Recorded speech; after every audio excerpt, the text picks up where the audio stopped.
Hi ಸ್ನೇಹಿತರೆ, ಹಳೆಯ ಕಾಲದಲ್ಲಿ ನಿಧಿಯನ್ನು ಹಲವಾರು ರೀತಿಯ ಸ್ಥಳಗಳಲ್ಲಿ ಮುಚ್ಚಿಡಲಾಗುತ್ತಿತ್ತು. ಅವುಗಳಲ್ಲಿ ಕೆಲವು ಕುರುಹುಗಳು ಸಿಕ್ಕಿವೆ. ತಮ್ಮ ಸಂಪತ್ತನ್ನು ಕಾಪಾಡಿಕೊಳ್ಳಲು ಸಂಪತ್ತನ್ನು ಗುಡ್ಡ ಅಥವಾ ಪರ್ವತಗಳಲ್ಲಿ, ಭೂಮಿಯೊಳಗೆ, ಮರದ ಕೆಳಗೆ, ನದಿ ತೀರಗಳಲ್ಲಿ ಮತ್ತು ದೇವಸ್ಥಾನಗಳಲ್ಲಿ ಮುಚ್ಚಿಡಲಾಗುತ್ತಿತ್ತು.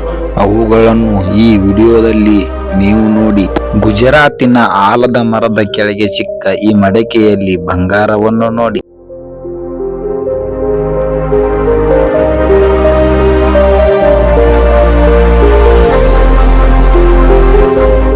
ಹಾಗೆಯೇ ಗುಡ್ಡದಲ್ಲಿ ಸಿಕ್ಕಿರುವ ಈ ಪೆಟ್ಟಿಗೆಯಲ್ಲಿ ಹಳೆಯ ಕಾಲದ ಅಮೂಲ್ಯ ವಸ್ತುಗಳನ್ನು ನೀವು ಕಾಣಬಹುದಾಗಿದೆ.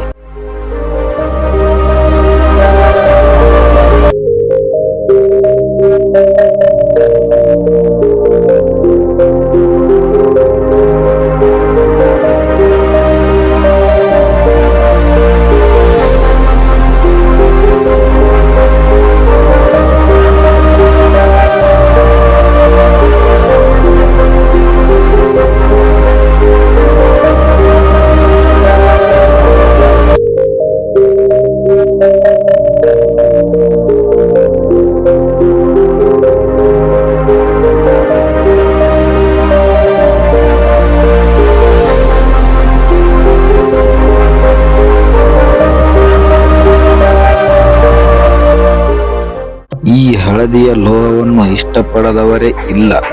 ಗುಹೆಯಲ್ಲಿ ಮಿಂಚುತ್ತಿರುವ ಚಿನ್ನವನ್ನು ನೋಡಿ ಸ್ನೇಹಿತರೆ.